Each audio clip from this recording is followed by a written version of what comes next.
Hello students, welcome to CR international online classes. How are you बेटा? उम्मीद करता हूँ सभी अपने घर पर स्वस्थ होंगे, सकुशल होंगे। बच्चों, हम अपना फर्स्ट और सेकंड पार्ट का रीडिंग पोर्शन कर चुके हैं।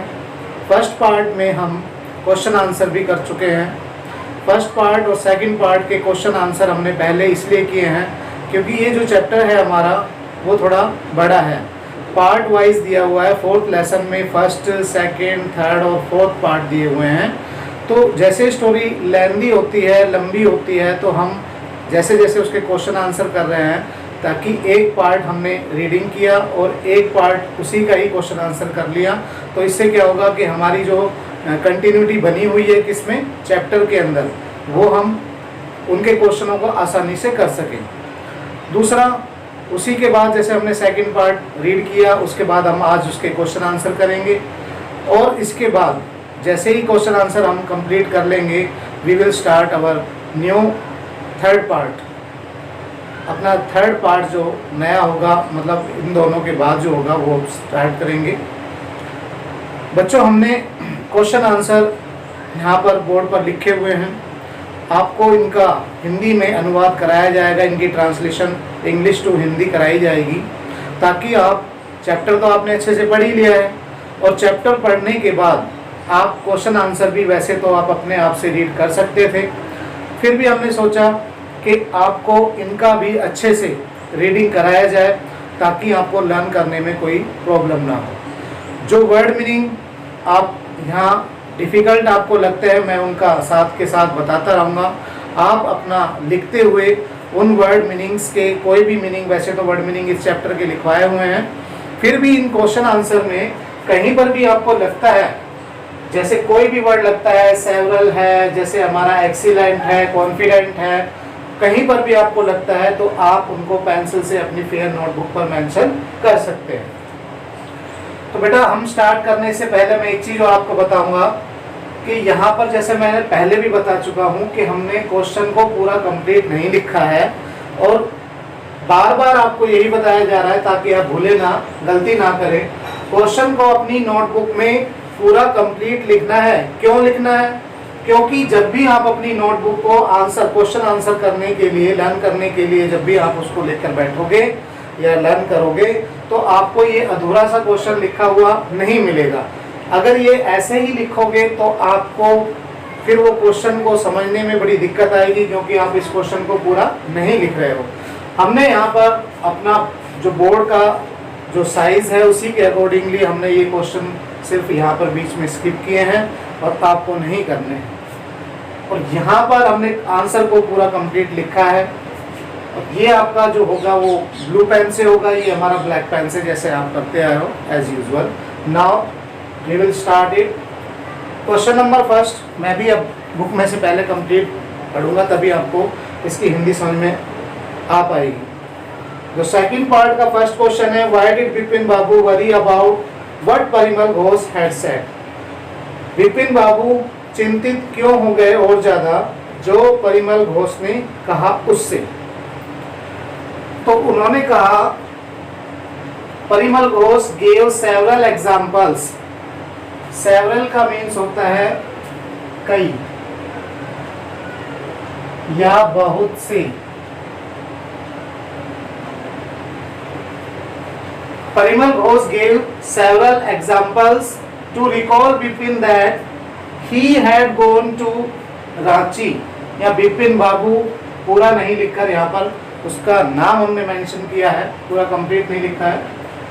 तो सेवरल एग्जाम्पल दिए, बहुत से एग्जाम्पल दिए उसको उसकी रांची की यात्रा के बारे में बताने के लिए। But Bipin could not recall, परंतु बिपिन बाबू जो थे वो रिकॉल नहीं कर पाए, मतलब याद नहीं कर पाए। रिकॉल का मीन्स होता है याद करना, दोबारा से याद करना। When he went there, कि वो वहां पर गए। He had an excellent memory। उन्हें क्यों परेशानी हो गई, यानी कि जो उन्होंने कहा उससे क्यों परेशान हो गए, वो इसलिए हो गए क्योंकि उनकी जो मेमोरी थी वो एक्सीलेंट थी, मतलब अच्छी मेमोरी थी, वो पूरी बातों को याद कर सकते थे। दैट इज वाई, यही कारण है, he was worried about what Parimal Ghosh had said, कि वो जो परिमल घोष कहते हैं उससे और ज्यादा वो चिंतित हो जाते हैं। नाउ द सेकंड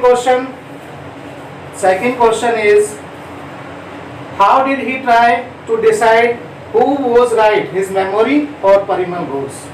उन्होंने यह देखने के लिए कि उनकी मेमोरी अच्छी है, यानी कि विपिन बाबू ने यह देखने के लिए कि उनकी मेमोरी अच्छी है या फिर परिमल घोष सही है, यानी कि जो बता रहे वो सही है, उन्होंने क्या किया इसके लिए। Vipin Babu was very much confident about his excellent memory. Vipin Babu अपनी उस मेमोरी के लिए काफी कॉन्फिडेंट थे, उन्हें यकीन था। But Parimal Ghosh detail about his life were also correct, परंतु परिमल घोष जो बता रहे थे उनकी लाइफ के बारे में वो भी बिल्कुल सही था। So he decided to call Dinesh Mukherjee, तो इसलिए उन्होंने डिसाइड किया कि फोन किया जाए दिनेश मुखर्जी को, to find out whether he was or was not in Ranchi in 58, कि यह जानने के लिए कि वो रांची में 1958 में रांची में थे या नहीं थे। तो उन्होंने क्या किया, उनको कॉल करने का सोचा। The third question is, why did Vipin Babu first hesitate to ring up mister Mukherjee. सबसे पहले तो वो जैसे ही रिंग करने के लिए यानी कि फोन करने के लिए सोचते हैं तो फिर उनको हेजिटेशन होती है। हेजिटेशन क्यों होती है, क्योंकि हमने पढ़ा हेजिटेशन इसलिए होती है कि वो सोच रहे हैं कहीं विपिन बाबू ये ना कहें, जो दिनेश मुखर्जी है वो ये ना सोचे कि ये गए भी थे और उनको क्या इतना भी याद नहीं है, कहीं ये तो नहीं सोचेंगे कि वो पागल तो नहीं हो गए हैं। तो यही है इसमें बताया हुआ है, he first hesitate to ring up mister Dinesh Mukherjee because he thought, क्योंकि उन्होंने सोचा कि what Dinesh would think about him, कि दिनेश उनके बारे में क्या सोचेंगे। Perhaps he would think that, शायद वो सोचेंगे Vipin Babu was going nuts. Nuts का मीन्स यहाँ पर है पागल होना, गोइंग नट्स पागल हो जाना। वो सोचेंगे कहीं वो पागल तो नहीं हो गए। Finally he rang up to relieve himself from embarrassment. Embarrassment का मीन्स वर्ड मीनिंग में भी लिखवाया हुआ है परेशान होना।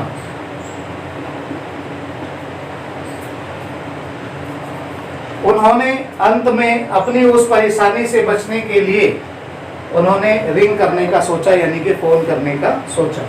रिंग करने का मीन्स यहाँ पर फोन करना ही है। Last question of this part, what did mister Mukherjee से, मिस्टर मुखर्जी क्या कहते हैं। डिड इट कंफर्ट विपिन बाबू, यानी कि दिनेश मुखर्जी ने क्या कहा, क्या इससे वो कंफर्ट हुए यानी कि वो रिलैक्स में हो गए, और ऐड टू हिज वरी, क्या और भी ज्यादा उनकी चिंता बढ़ गई। ये पूछा है इस क्वेश्चन के अंदर। व्हाट डिड मिस्टर मुखर्जी से, मिस्टर मुखर्जी ने क्या कहा। डिड इट कंफर्ट विपिन बाबू, क्या इससे वो सही अवस्था में हो गए, आरामदायक अवस्था में हो गए, या फिर ये कह सकते हैं वो रिलैक्स हो गए। और ऐड टू हिज वरीज, या फिर उनकी चिंताएं और बढ़ गई। तो इसमें हम पढ़ेंगे, आंसर किया है हमने। दिनेश मुखर्जी सेड दैट, दिनेश मुखर्जी ने कहा कि he had been to Ranchi twice, कि वो रांची 2 बार गए हैं, यानी कि उन्हें बताया कि वो रांची 2 बार गए हैं। And in his second trip, और सेकेंड ट्रिप में तो Vipin was also there, Vipin Babu भी वहां पर गए थे। But he did not comfort Vipin Babu, परंतु अब जो क्वेश्चन पूछा था कि क्या वो कंफर्ट हुए, ही डिड नॉट कंफर्ट, यानी कि वो कंफर्ट नहीं हुए, बल्कि क्या हो गई, उनकी और ज्यादा चिंताएं बढ़ गई। It add to his worries, यानी कि उनकी चिंताएं और ज्यादा बढ़ गई, ऐड हो गई। Because he was very much confident that he had never gone to Ranchi, क्योंकि उन्हें इस बात का पक्का विश्वास था कि वो कभी रांची गए ही नहीं। तो बेटा ये आपके 4 क्वेश्चन हैं।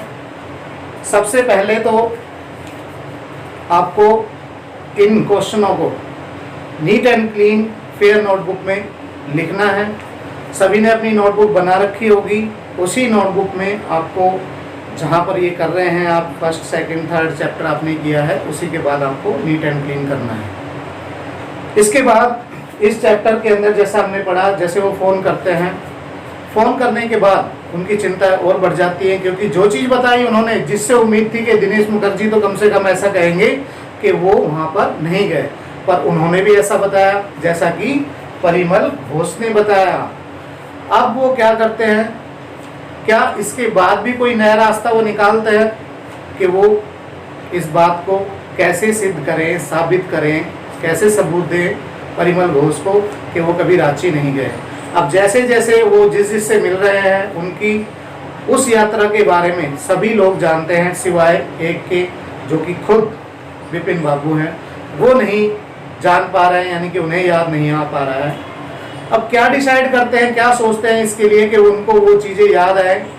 क्या वास्तव में वो पागल होते जा रहे हैं, या फिर उनकी मेमोरी लॉस्ट हो गई है, या फिर वो व्यक्ति परिमल घोष सच में कोई एक षड्यंत्र उनके लिए उसके साथ, यानी कि विपिन बाबू के साथ रच रहा है, कोई षड्यंत्र कर रहा है, या कोई एक सोची समझी साजिश है उसको ऐसा करने की कि वो पागल हो जाए, या फिर वो वास्तव में अपनी मेमोरी को खो देता है विपिन बाबू, ऐसा भी हो सकता है। तो ये आप अभी सस्पेंस बरकरार रहेगा। आपके आगे जो चैप्टर, यानी कि इसके 3rd पार्ट और 4th पार्ट के अंदर ये सब चीज़ें क्लियर होंगी।